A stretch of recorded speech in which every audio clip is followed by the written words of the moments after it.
Now, I want to tell Barbara ass something. Let me tell you one thing, Barbara. See, you called Shirley back in the day on that phone and started all that shit back in the day. I want you to call this phone about Russell. I seen you at church looking out.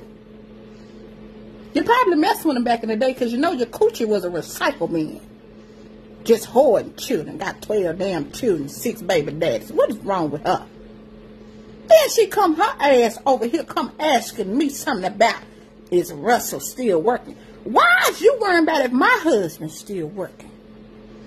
Is your hairdresser still working? Because your lace wig look like it been thrown in the damn trash can and the janitor to mop the floor with it. I know this just my little playhouse right here, baby. Had to get you together. Don't worry about if my man working, Barbara. Go find you one to do work. Nah.